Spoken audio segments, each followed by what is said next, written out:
Hi, I'm Erin Broderick from the Network for Youth Success. Today, I would like to take a few minutes to talk to you about how to prepare your journal entries for your SAC Credential portfolio.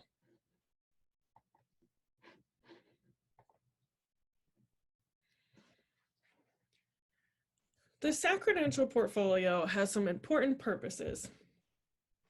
The process of preparing the portfolio will help you evaluate your own work and organize your knowledge and understanding about school-age children. The portfolio is going to be your endorser's first look into your program to see how you work with children.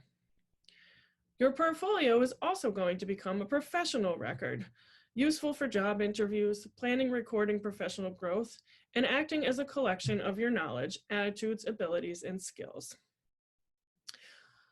On the left side of my screen, I have a copy of the 2018 SAC Credential Manual. On the right side of the screen, I have the template for creating the journal entries. The manual can be found on the Network for Youth Success website, and the template can be found in your Moodle account.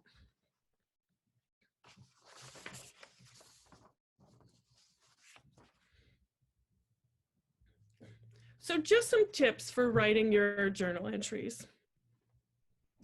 You must make sure that you use the template. Again, that's the file on the right side of my screen. You'll want to use complete sentences.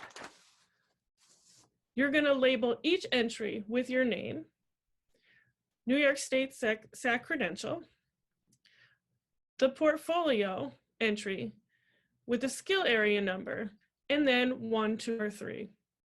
So for instance, it might say, Professionalism, entry 1, Professionalism, entry 2, or Professionalism, entry 3.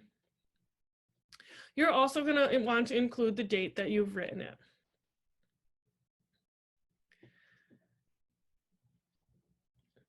For each of the skill areas that you're writing about, you're going to want to make sure that you use the same font. You're going to want to make sure that you spell check and grammar check. And you're going to want to make sure that all of your entries are easy and quick to read. We would like you to keep each of your entries to about 1 page and a few sentences to answer each of the 5 questions.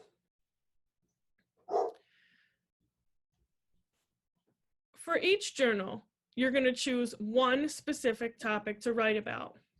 Now that can be tricky.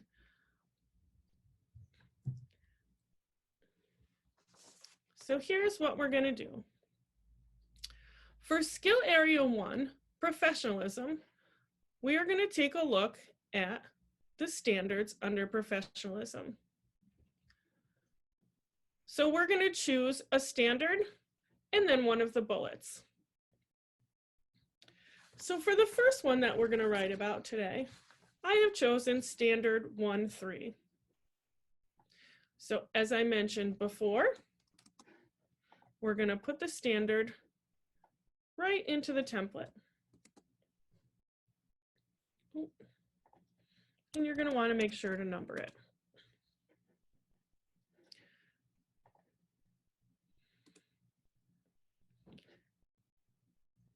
I would like to write about bullet number 1. So under the what section, I can actually just copy the bullet.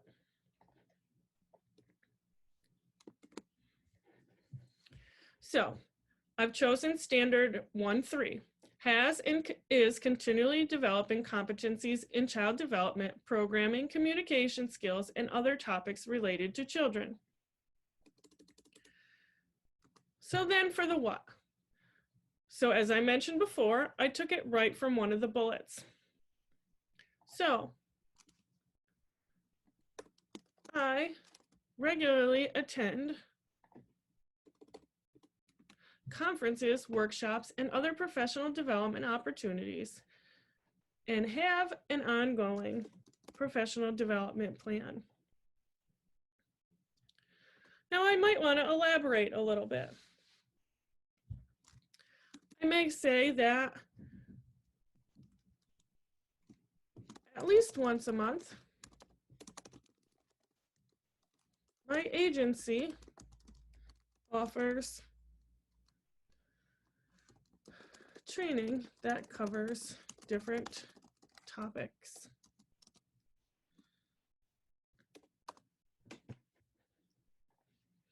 All right. So as you can see, short and sweet, a couple of sentences. Just make sure to answer the question. So how do you do it? So how do I know about the emails that my agency offers? So I may say something like this.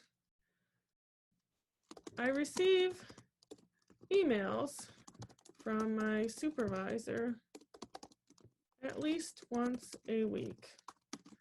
These emails outline when there is training offered and how to sign up.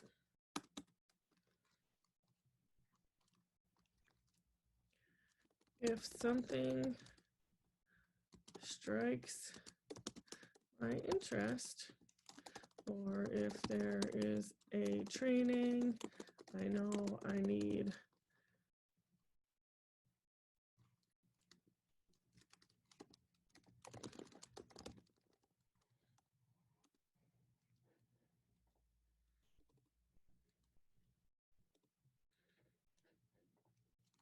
I will sign up.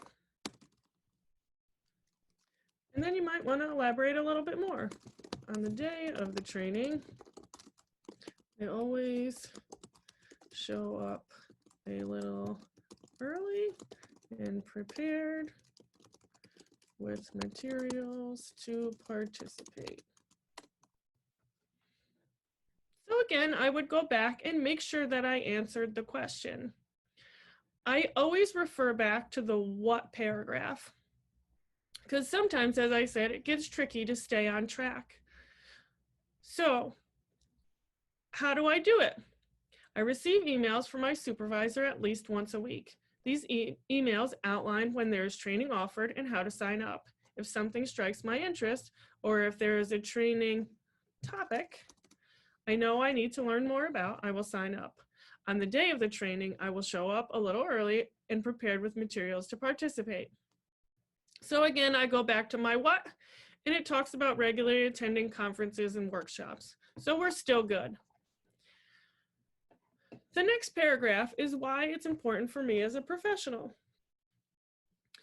So why is attending trainings, conferences, and workshops important as a professional? This is important to me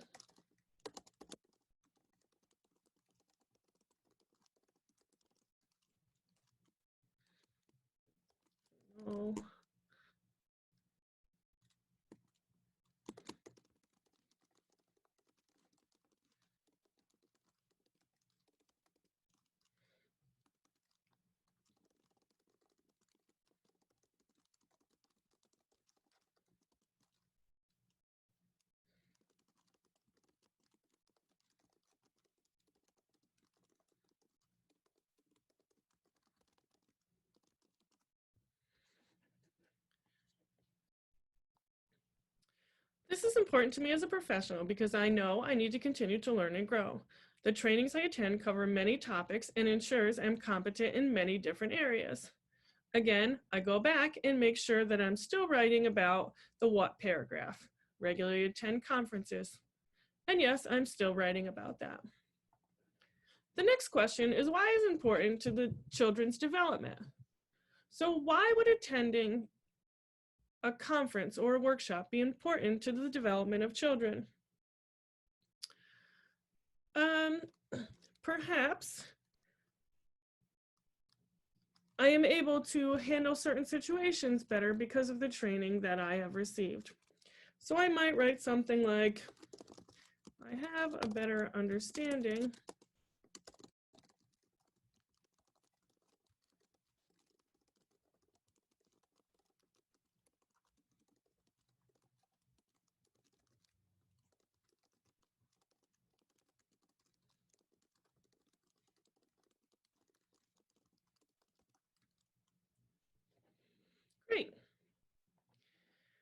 And then one of the most important parts of your journal entry, I think, is the example at the bottom. So for this paragraph, we are going to write about a particular situation, a particular group of children, a particular child, in some way that you meeting this standard helps the children or child in your program. So I want to think about an example where me attending a conference has benefited a child or a group of children in my program. So I'm thinking about a training that I recently attended on team building. This training helped me to teach the children how to work better together. So when I write my example, I want to make sure that I'm very specific. So I may say, I recently attended a training on team building. During this training, I learned how to incorporate certain games into my group time. One of my favorites was hula hoop.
All right.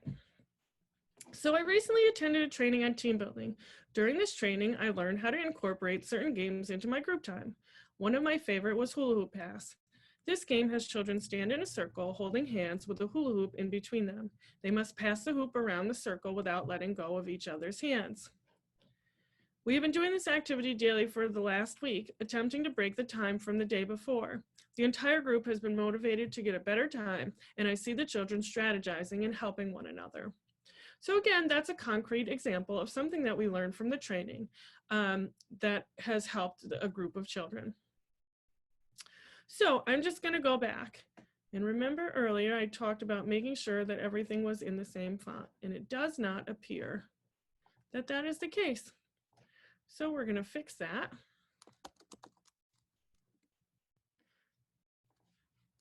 I like to make mine about a 9 or 10 point. And then again, we're going to fix the heading. So this is professionalism. And we're going to make it entry 1. And today's date. So there's my first entry. Pretty easy. So then, as a reminder, when we go to do our second entry, we need to make sure that we choose a different standard and a different bullet. So for my next entry, I might choose 1, 2.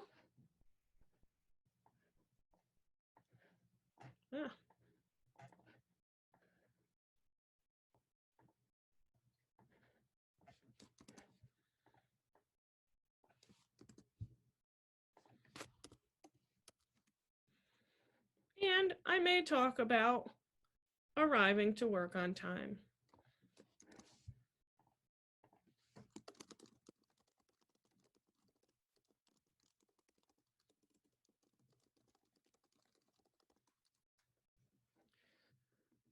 And then for my last one, I may choose 1-1.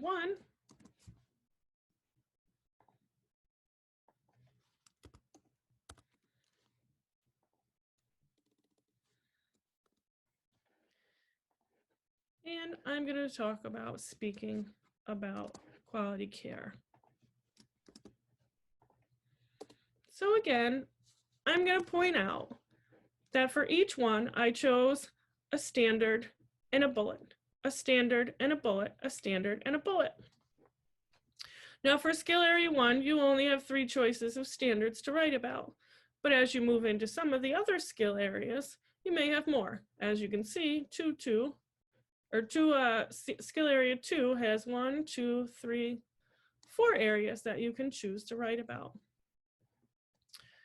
And as a reminder, when choosing what to write about, you want to think about things that perhaps an endorser or an advisor might not see on a regular basis. You might want to write about something that you're particularly passionate about. Or you may want to write about something that you have a great concrete example for. All right, as a reminder, you can go through chapter 4. And I'll just show you real quick. Chapter 4 is on documenting competencies. All of the information that you would need to write your portfolio entries can be found in chapter 4. Once your portfolio entries are written, you're going to want to make sure that you submit them. So you can see that I have saved this professionalism entry. And now I'm going to submit it into Moodle. So you'll see I have the week pulled up. And then I'm going to go right to the portfolio submission. For this first submission, you only have to submit one so that Sally can take a look at it before you work on the rest of them. So you're going to go to add submission.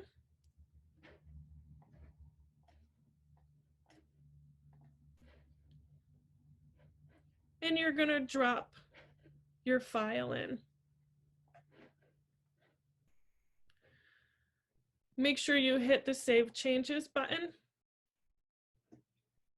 You can see now it says submitted.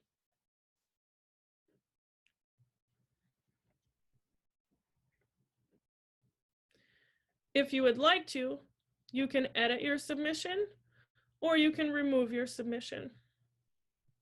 Once you make that submission, you should actually get an email saying that you submitted it. And then you can move on to the next thing. If you have any questions about writing your portfolio entries, you are welcome to email me at erin@network4yousuccess, or you can contact your instructor for the course. Thanks.